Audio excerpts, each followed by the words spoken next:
Bienvenidos una vez más a este programa de El Bolígrafo Rojo. Estamos transmitiendo desde la ciudad capital, Quito. Estamos en una serie de programas en los que estamos hablando acerca de este tema que ya lo tratamos la semana pasada también con el general Paco Moncayo. El federalismo, ¿en qué consiste? Hay que aprender, hay que conocer primero, hablar de esto, socializar, porque es un modelo económico, social, político que se quiere implementar en el Ecuador, pero antes de implementarlo, antes de que funcione en el Ecuador y que se logre, por supuesto, y empujar a que esto suceda, hay que socializarlo y hacerlo conocer. Nombro como siempre al invitado de todos los programas, cerveza La Tierrita 100% Sáchila, hecha en Santo Domingo por mi buen amigo José Bolívar Jaramillo, que está aquí también tras cámaras, fundador de Cerveza La Tierrita, joven emprendedor, joven mayor que yo. Gracias a Cerveza La Tierrita, y voy a abrir, no sé si ya por aquí dejé para abrir la cerveza. Les decía que este es un tema importante porque en la historia del Ecuador tenemos 200 años, recién este año se cumplen los 200, fue el bicentenario de la independencia del Ecuador y tenemos 200 años viviendo bajo un centralismo que muchos dicen no ha funcionado, un centralismo fracasado. Muchos de los problemas del Ecuador se deben a este centralismo. ¿Qué pasaría si el Ecuador se federaliza? ¿Pero en qué consiste el federalismo? Y por eso tengo aquí a mi izquierda, es el invitado de esta semana, una persona, un serrano, o sea, habitante de la costa, que es de la sierra, vive en la sierra, nació acá, me imagino. Porque se dice mucho que esta idea nace en Guayaquil y con los fundadores o los patriarcas, digamos, de Guayaquil, y que esto beneficiaría solo al Guayas o a Guayaquil y afectaría la sierra, pero él dice, no, esto es una idea que ayudaría y que debería apoyar todo el Ecuador y que ayuda a todo el Ecuador. Entonces, para eso doy la bienvenida al señor Alfonso Pérez Serrano. Bienvenido. Muchas gracias, Fabio. Un gusto estar en tu programa y un saludo también a todos quienes miran y escuchan este importante programa en Saracay TV.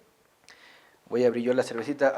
Alfonso me dice que no toma cerveza, que no toma una sola gota de alcohol, entonces voy a tener que tomar yo mismo. Yo ya me tomé los suficientes. Ya tomó las suficientes. Sí. Entonces voy a servirme. Ustedes... Pero eso se ve muy bien, ¿ah? Sí, es artesanal y esta es un estilo... Esta es la roja, el nombre siempre me olvido. ¿Es tipo malta o qué? No, son maltas, Permíteme un ratito. No, pues esto se ve muy bien. Se ve muy bien. Ok. Salud con ustedes también en casa.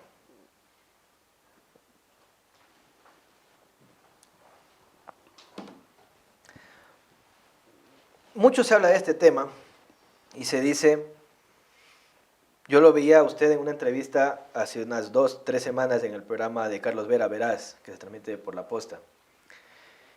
Y usted iniciaba, al inicio del programa usted decía que ese es un tema que depende de quién lo impulse, porque el tema puede ser muy bueno, pero si detrás del impulso de este tema hay gente que a otra gente no le cae bien o no es bien vista, de por sí el tema, aunque sea bueno, no va a tener la fuerza necesaria. Entonces, para eso yo quiero que conozcamos también un poco de la vida de Alfonso Pérez. ¿Quién es Alfonso Pérez? Creador del portal digital Ecuador en Vivo. Entonces, yo quisiera que, Alfonso, empecemos ya explicando cada uno de los temas, cómo beneficiaría el federalismo y qué es, más que todo. Primero, dar un contexto de qué es el federalismo y cómo se lo puede aplicar al Ecuador, porque hay países, Estados Unidos, Alemania, España, no sé si Rusia también es federal. Entonces, ¿qué es el federalismo y cuál es la diferencia con el centralismo, que es lo que vivimos 200 años en el Ecuador? Bien, voy a comenzar diciendo que es indispensable que el Ecuador encuentre una vía mediante la cual sus habitantes puedan vivir mejor, puedan vivir con dignidad, que la satisfacción de las necesidades básicas no estén concentradas solamente en unos ciertos polos de desarrollo, sino que abarquen a todo el país, porque hay regiones que tienen una enorme pobreza. Y esa es la iniciativa que se ha planteado para buscar un modelo de Estado que sí pueda responder a estas necesidades con eficiencia, ya que, como bien mencionabas, 200 años de centralismo, ahora hipercentralismo, nos ha demostrado que no ha servido absolutamente nada para cumplir este propósito. ¿Cuál? El de sacar a la gente de la pobreza, el de atender sus necesidades básicas, el permitir que los pueblos se desarrollen. Entonces, el federalismo es un sistema de gobierno, un sistema de organización del país, es un sistema político que deja en manos de las provincias, en términos generales se podría decir que son estados federados, pero cada país tiene que adaptar su modelo de acuerdo a su realidad, ¿verdad? Entonces, aquí tenemos las provincias. Las provincias convertidas en provincias federales, estados federales, o el nombre que se quiera. Lo importante son los conceptos.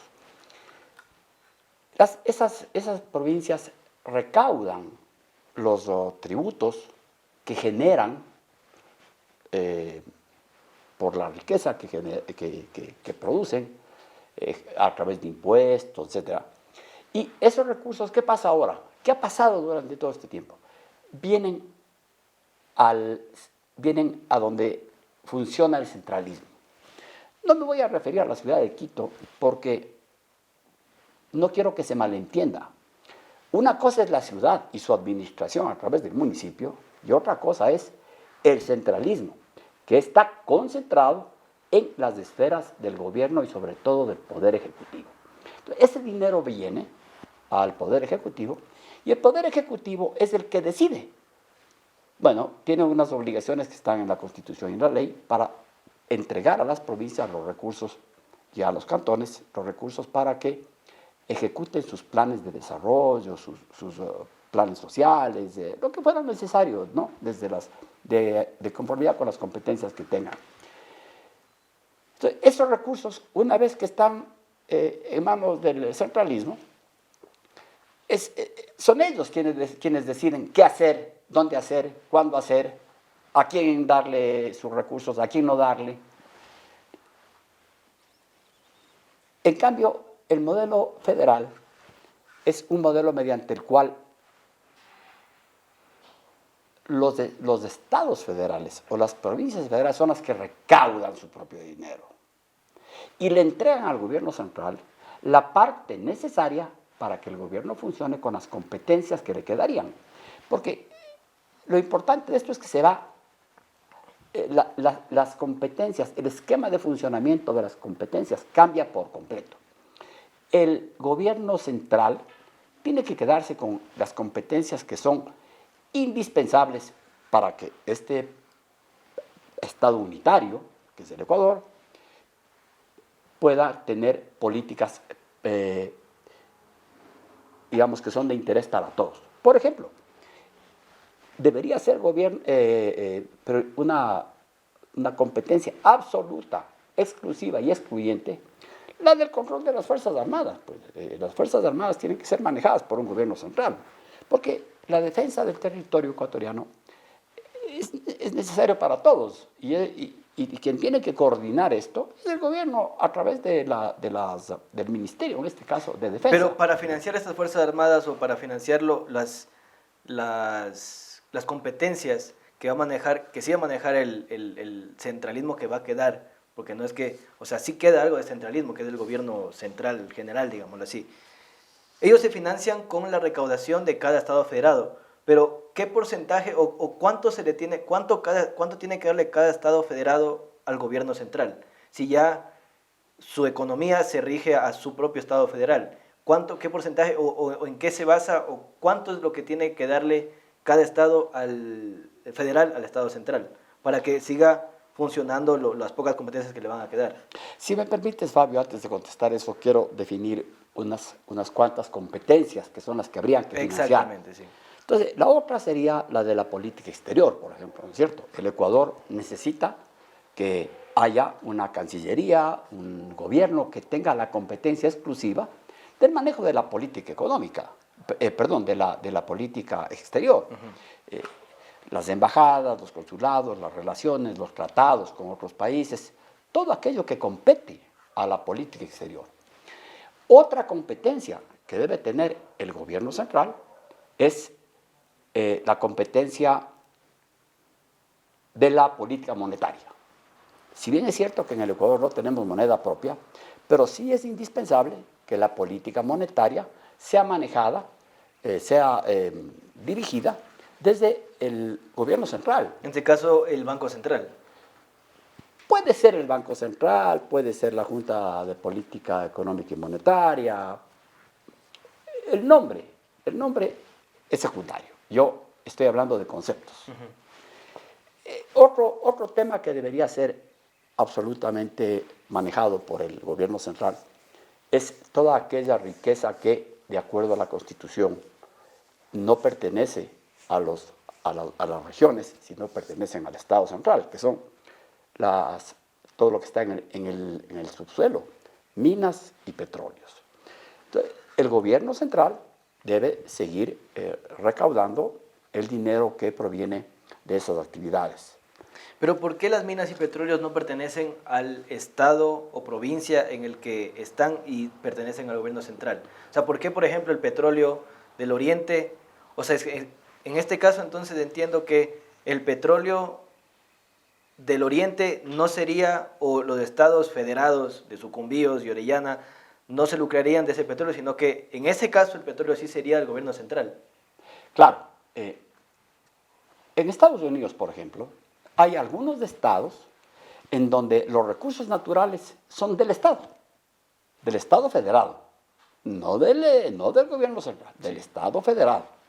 Hay otros estados en donde el petróleo o cualquier producto que se encuentre en el subsuelo es de propiedad del dueño de la tierra.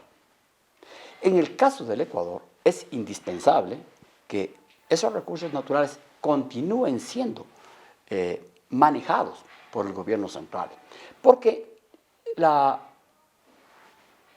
negociación, la explotación, la contratación abarca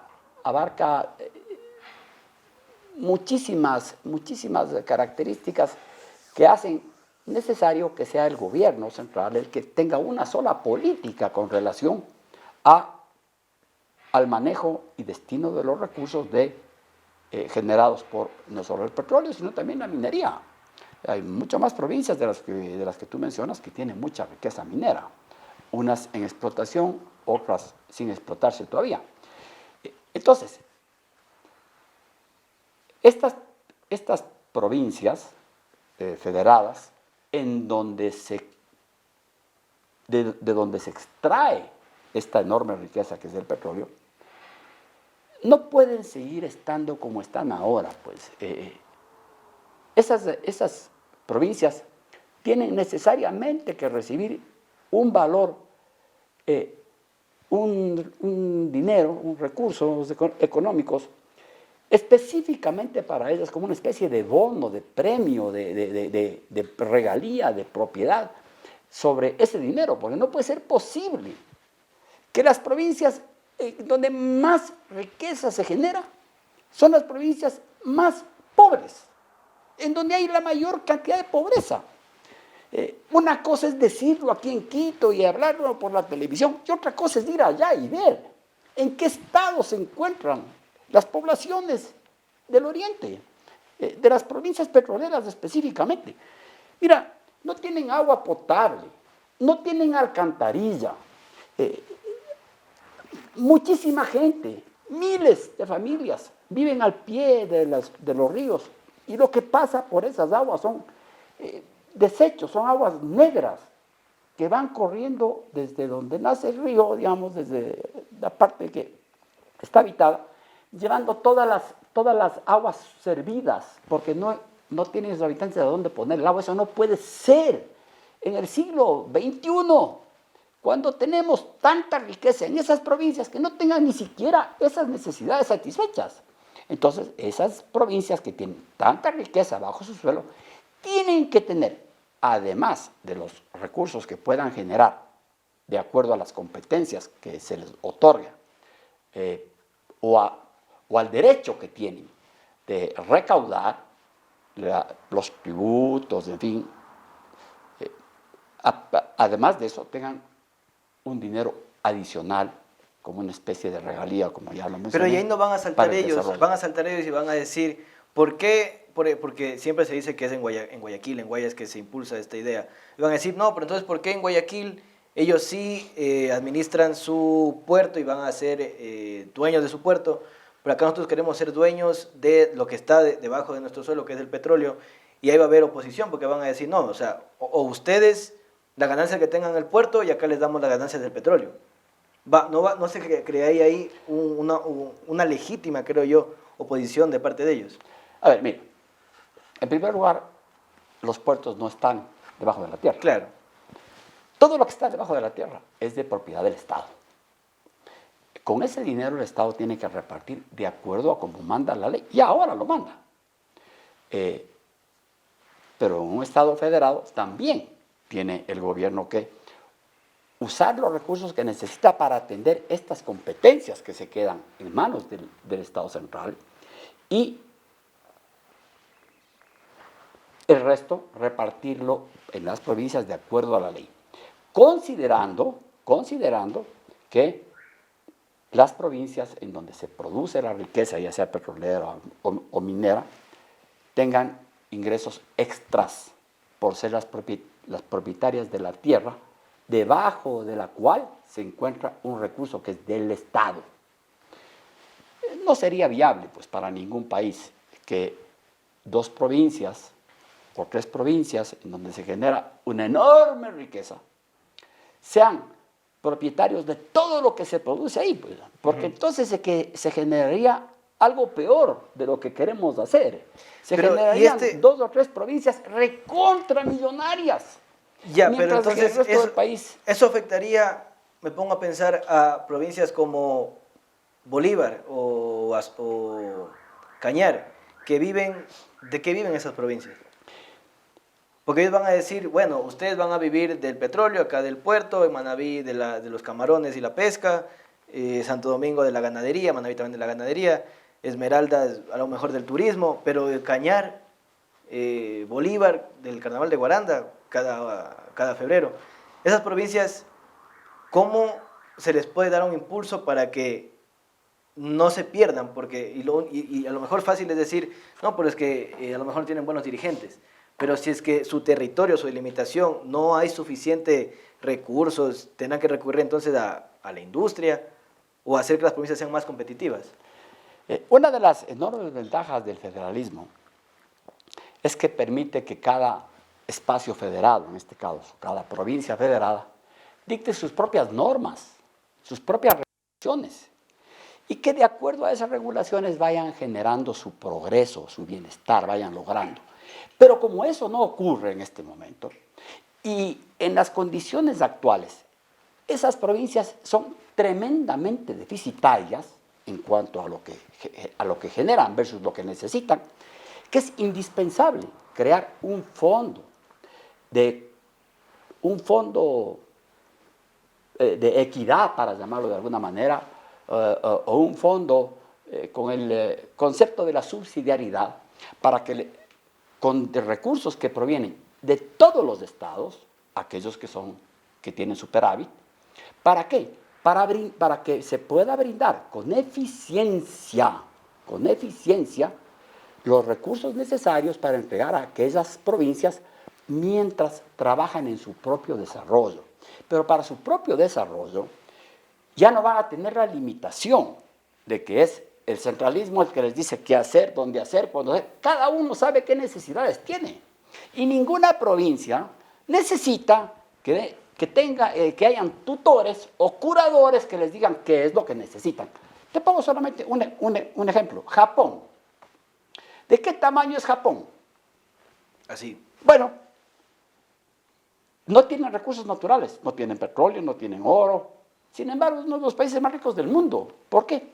Porque tienen un modelo de desarrollo que, bueno, sería hermoso poder tener eso acá en cada provincia, pues eso es una utopía, pero cada provincia tiene sus fortalezas y cada provincia puede generar una legislación de acuerdo a lo que tiene como potencial esa provincia para pasar a ser una provincia que tenga superávit y que pueda vivir mejor. Entonces, a lo de mejor lo que produce.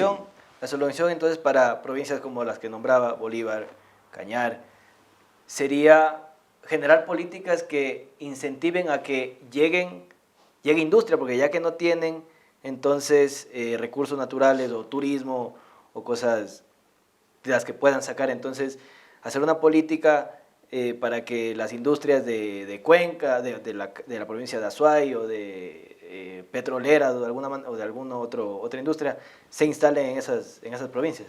A ver, no. Cada provincia tiene que generar su desarrollo y nadie mejor que los habitantes de la provincia para saber lo que necesitan. El pretexto del tamaño de la provincia es un pretexto. Lo voy a poner en palabras más simples. Todas las provincias que generan riqueza y que entregan dinero al Estado tienen que crear también, con sus recursos, un fondo. Con ese fondo se atienden las necesidades de las provincias que no tienen la suficiente potencialidad para generar los recursos para atender esas necesidades. Pero entonces habría provincias que se dedicarían a vivir del subsidio No, o pues del es fondo. que no. Es que, a ver, eso no es así de fácil, ¿no? Hay que determinar cada provincia cuánto necesita en función de cuánto genera, pues, ¿no es cierto?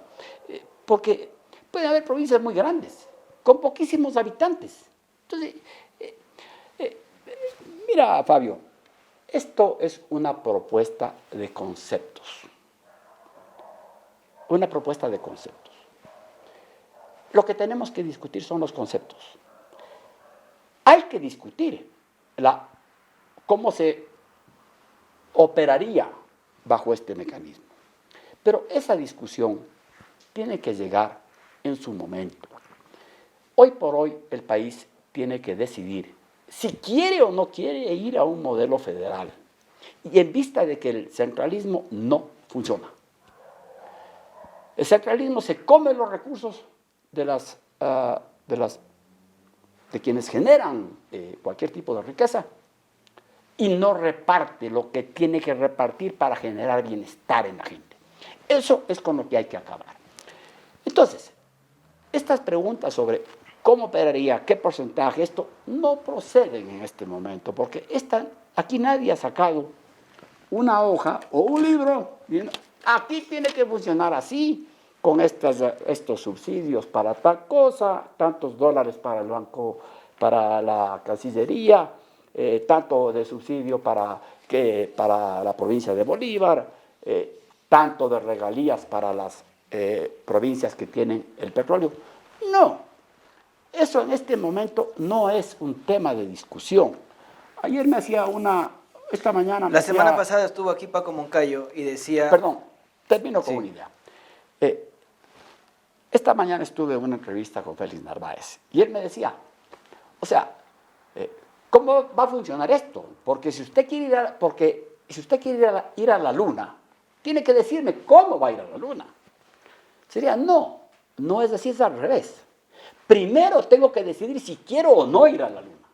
Después de que decida que sí quiero ir a la luna, entonces tengo que buscar si me voy en cohete, si me voy en avión, si me voy en lo que sea. Primero hay que fijar el objetivo. ¿Estamos de acuerdo en ese objetivo? Ok, si estamos de acuerdo en ese objetivo y en algunos conceptos, entonces hay que hacer un gran acuerdo nacional, un gran acuerdo de país, con la participación de todos los sectores, los GATS, el gobierno, La academia. Pero y si a lo mejor las ir a universidades. ir a la luna resulta peor que quedarse aquí, y a lo mejor decimos, estando en la luna decimos, chuta, de ganas vinimos a la luna, era de quedarnos en la Tierra. Claro, a ver, eso significaría decir, mira, ¿sabes qué? Llevamos 200 años muy mal, estamos a puertas de una guerra civil, estamos a puertas de una separación y desintegración del territorio nacional. Sigamos nomás así. No, pues, si seguimos por ahí, ya sabemos dónde vamos a terminar. Pues lo hemos visto progresivamente. Ahora en el paro. Cómo ha ocurrido. Mire, pero es que el paro no tiene que ser concebido como la expresión violenta que se vive en ciertos momentos, porque eso tiene el rechazo de la ciudadanía. Lo que sí hay que reconocer es que el 80% de los ecuatorianos están de acuerdo con la causa de la protesta. No con la violencia, pero sí con las causas de la protesta. Usted dice que estuvimos a punto de una guerra civil. Y eso es algo importantísimo para la gente que no lo sabía. Ahora se está enterando que estuvimos en el paro a punto de que se estalle una guerra civil. Volviendo a la pausa comercial, vamos a explicar y a contar por qué o cómo a lo mejor ustedes, la gente que nos sabe en Santo Domingo, no sabía que eso estaba pasando acá en Quito o en Guayaquil. Pero iba a suceder. Estuvimos a las puertas a punto de que en el Ecuador se desate un crack, una guerra civil. Vamos a explicarlo después de la pausa comercial.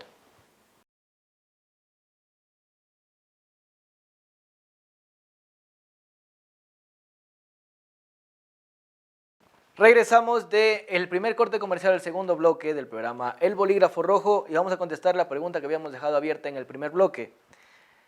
Algo de lo que a lo mejor usted en Santo Domingo que nos está viendo no lo supo, pero aquí en Quito habían barrios organizados, armados, o sea que se habían organizado para armarse con piedras, con palos, no necesariamente, no con armas letales, por lo menos, porque se preparaban para que si esto se salía de control, el paro de los indígenas, que ojo que los indígenas, llamados como el pueblo que vive en el páramo, entre comillas, no son un pueblo tan violento como se lo ve, sino que habían infiltrados, y partes de ellos sí indígenas, más que infiltrados radicales, e infiltrados, se dice mucho del narcotráfico, que sí estaban generando violencia descomunal, que no necesariamente eran los indígenas de las bases. En Quito y en zonas de Guayaquil que se quiso intentar llegar por parte de la comunidad indígena, se estaban preparando barrios, organizando para defenderse de un posible ataque de estos grupos de insurgentes. ¿Cuál era el peligro? El peligro era que se desate una guerra civil, pero al desatarse una guerra civil iba a separar más el país entre sierra y costa, o entre ricos y pobres, o cuál iba a ser esa separación que hace que se vea obligada este modelo federal de gobierno. La propuesta del modelo federal no es nueva. Ya en el bloque anterior yo omití hacer una aclaración. Loja ya fue una república federal. En el año de 1857, 58 me parece, el coronel o el general Manuel Carrión Pinzano ya declaró a Loja un estado federal. Así que esto no tiene nada de nuevo. Este peligro no se da porque hay un grupo de violentos infiltrados. No. Primero partamos por el hecho de que el Ecuador es un estado fallido y tiene un gobierno fallido. ¿Por qué? Porque perdió el control sobre una importantísima parte del territorio ecuatoriano. Entonces, eso es un estado fallido. La causa... ¿Cuál sería ese territorio que se perdió del control? Mira, el gobierno no tenía control de lo que pasaba en muchísimas carreteras. Y es obligación. Pero ¿y eso no se debe por falta de mano dura del gobierno de decir, paren eso? A ver, primero vamos a explicar, a responder la pregunta, ¿verdad? En el oriente habían provincias donde el Estado no tenía control. En la sierra habían sitios donde el Estado no tenía control, no podía entrar. Hubiera podido entrar matando gente, pues. Y eso es algo que las Fuerzas Armadas no van a hacer nunca, porque las Fuerzas Armadas no están formadas para matar ecuatorianos, pues. Claro. Y la policía tampoco se entrena para matar, pues.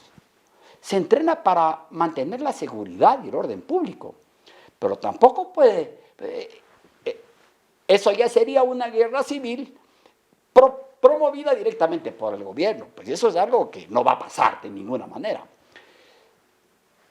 Más allá de los grupos violentos que se puedan haber infiltrado, repito,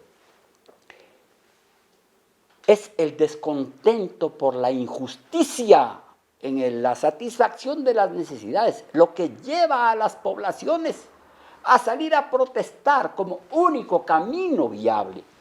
Y no son solamente los indígenas los que dentro de la protesta se ponen violentos y los grupos infiltrados. Cuando hay este tipo de eventos, uno sabe cómo comienza, pero no sabe cómo termina. Echaron Tiñer en el agua de Ambato. ¿Acaso eso no es un acto de sabotaje que hubiera podido acabar con la vida de decenas de miles de personas? ¿Acaso eso no es una razón suficiente como para que una ciudad se levante en armas a defenderse? Porque tiene que salvar su vida, pues, y si no hay quien le defienda, tiene que defenderse, pues. No solamente son los barrios de aquí de Quito. Hay otras zonas del país en donde había gente que estaba organizándose, en ciertos lados por grupos, o por barrios, o por urbanizaciones, y en otros sitios, como ciudadanos de una ciudad, armándose también para ir a dar el encuentro a quienes querían llegar a protestar. Entonces, el origen de esto es la inequidad, la falta de satisfacción de las necesidades básicas, que son la consecuencia de haber tenido un hipercentralismo por tanto tiempo. Por eso es que la autonomía lo que busca es que en una unidad nacional los estados sean los que manejen su dinero y satisfagan sus necesidades, porque no necesitamos, nadie, ninguna provincia necesita que venga alguien para decir, esto tiene que hacer, esto sí, esto no, estaba primero, estaba después. Ellos saben lo que necesitan. Entonces, aquí hay ecuatorianos de primera, que son los que trabajan en el centralismo. Esos sí son inteligentes. Ellos sí saben qué es lo que hay que hacer, cuándo hacer y dónde hacer. Y los ciudadanos de las provincias no saben nada. Por favor, pues esto es inaceptable. Creo que no terminé de responder tu pregunta, si me la repites, por favor. La de la guerra civil. No, es que yo el tema de la guerra civil, y usted qué bien que me lo aclaró, yo lo veía por otro lado. Yo lo veía por el lado de que se pudo haber desatado una guerra civil del Estado en contra de los manifestantes que por su parte tenían gente que viene del narcotráfico o de grupos radicales. Entonces, si en su momento se llega a comprobar que estas fuerzas insurgentes estaban mismo financiadas por el narcotráfico, se iba a volver una guerra civil eterna, en la que por un lado iba a estar el Estado y las Fuerzas Armadas, y por otro lado iban a estar grupos insurgentes vinculados al narcotráfico, que es lo que pasa en Colombia. Yo por ahí pensé que venía este tema de la guerra civil. Son ingredientes, son componentes que estos grupos pueden actuar cuando actúan. No pueden actuar solos, pues. Se valen de la legítima protesta de otros para infiltrarse en esas protestas. Pero no fueron grupos insurgentes los que impidieron que se cosechen las flores y que los empleados de las florícolas trabajen, pues. Esos no fueron grupos insurgentes. Quienes bloqueaban las carreteras para que no salgan la leche, para que los agricultores no puedan sacar la leche, o los ganaderos no puedan sacar la leche, no fueron terroristas, pues. Quienes impedían que salga a los mercados la comida, no fueron terroristas, pues. Eran ciudadanos ecuatorianos, unos indígenas y otros no indígenas, porque cuidado con pretender sugerir que esto solamente es de los indígenas. Que dicho sea de paso, han caído también en actos de violencia. Y aquí, esto no puede quedar en impunidad. Ya las famosas amnistías que dio la Asamblea, hace que cualquier persona se sienta con la potestad de armar un caos, atentar contra el Estado, dañar bienes públicos, dañar bienes privados, y no pasa nada. Eso no puede ser así. Hay que sentar el precedente con la justicia. Pero el meollo del asunto, el centro, la parte medular, es que la gente, el pueblo, no guerrilleros ni terroristas, salen a protestar porque de alguna manera tienen que exigir que les den lo que necesitan, pues, porque son parte del Ecuador y no hay cómo olvidarse de esa enorme cantidad de gente que cada día es más pobre y más pobre y más pobre. Y cada día son más los que son pobres. Entonces, mientras tanto, el gobierno, que es el que decide todo, tiene una enorme reserva monetaria internacional. Pero los hospitales ni siquiera tienen anestesia para operar como corresponde a enfermos, no tienen medicinas para enfermos catastróficos. ¿Por qué? Porque está todo centralizado y el gobierno central decide qué hacer y cuándo hacer. Y en este caso, que ya hubo una segunda explosión, porque en el gobierno de Lenín Moreno se hizo exactamente lo mismo que ahora. El ministro Richard Martínez del gobierno de Moreno, hay que decirlo, con el apoyo de quien hoy es presidente de la República, con los votos de Creo en la Asamblea, incrementaron los impuestos, sacarle más plata al pueblo. ¿Para darle qué? Porque no le dan nada a cambio, pues. Uno paga impuestos a cambio de algo. Entonces, aquí tenemos seguridad, que es una obligación del Estado. No tenemos seguridad. ¿Tenemos salud? No tenemos salud, pues. Es una obligación del Estado. ¿Tenemos educación? No tenemos educación, pues. Las escuelas están descuidadas, no tienen en dónde los alumnos comenzar clases.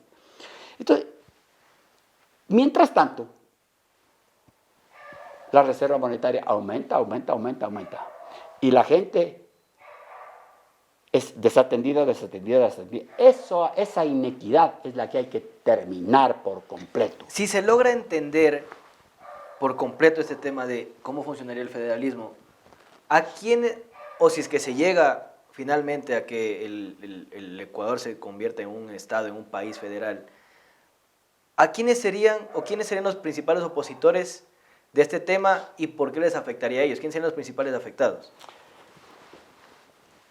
La oposición a esta iniciativa, bueno, pienso que pueden tener diferentes vertientes, ¿no? Pero fundamentalmente, los que se oponen a esto son los que se han beneficiado de esto, porque aquí no es que el Estado desatiende a los ciudadanos, cada vez le saca más de impuestos, y no es que esa plata se pierde, esa plata no se invierte en lo que el pueblo necesita. Hay que preguntar a dónde se ve esa plata. Al cumplimiento irrestricto de las recetas del Fondo Monetario Internacional. ¿Para qué? Para que el Ecuador tenga, entre comillas, mayor solvencia, menor riesgo país, para que pueda vender en mejores condiciones los bonos para seguirse endeudando. Entonces, aquí, quienes se oponen son los beneficiarios de todo esto, pues, mi estimado Fabio. ¿Serían los banqueros, los tenedores de bonos? Yo no voy a generalizar, pero yo sí te digo con toda franqueza que aquí cuando se han cometido tremendas injusticias, los únicos que han sido atendidos oportunamente y hasta anticipadamente son los tenedores de bonos de la deuda externa. O sea, no puede ser que, como un subsecretario dijo, que sí se puede hacer tal, que sí se puede cumplir tal demanda de la CONAIE porque ya lo autorizó el Fondo Monetario. Por favor, ¿quién es el presidente? ¿Quién gobierna este país? El Fondo Monetario. Estamos todos locos, pues. Por eso es que este sistema perverso no nos va a mantener unidos ni nos va a dejar vivir en paz. Esto tiene que cambiar ya, porque estamos muy cerca de una explosión, muy cerca. Ojalá yo me equivoque, pero como veo yo las cosas, de los lugares por donde he recorrido, el malestar es creciente en todo nivel. Y Por eso, es que el país tiene que, los ecuatorianos, tienen que, todos en su conjunto, buscar una alternativa. Y la única alternativa que hay, o tenemos un Estado federal o tenemos un Estado centralizado. No hay más. El otro sería la secesión o la desintegración del Estado, de que cada provincia se convierta o el grupo de provincias se conviertan en país, lo cual sería inaceptable, inadmisible. Ya, Pero tampoco, sí, frente a esos dos extremos, hay esta tercera vía, que es la del federalismo. Y hay que, quienes se oponen tienen que argumentar por qué se oponen. Y quienes estamos a favor, estamos argumentando de por qué hay que ir allá. ¿Con qué detalle? Como te mencionaba hace un momento, no se puede saber en este momento. Esto tiene que ser fruto de un gran debate nacional. Además, por eso, felicito a tu programa, así como a la radio Saracay, que fomente este debate. Quienes están a favor tendremos que dar las razones. Quienes están en contra tendrán que dar sus razones, ¿verdad? Pero lo que sí es seguro es que así como estamos, no vamos a ninguna parte. Y por más que se esmeren en decir, no, es que hay que cambiar esto, es que hay que cambiar esto otro, hay que cambiar esto de más allá, dentro del régimen centralista, no va a funcionar porque no ha funcionado en 200 años. Es como, decir que la Constitución de Montecristi hay que hacerle arreglos por aquí, arreglo a la judicatura, arreglo no sé qué. Lo que hay que hacer es cambiar la Constitución, que ese es otro tema. Pero ahora hablemos, y ya para finalizar, ¿cómo se juntarían? O sea, ¿serían 24 estados federados? ¿O habría la posibilidad de que se junten Esmeraldas y Manabí, los ríos con Guayas y Santa Elena y el Oro, un solo estado?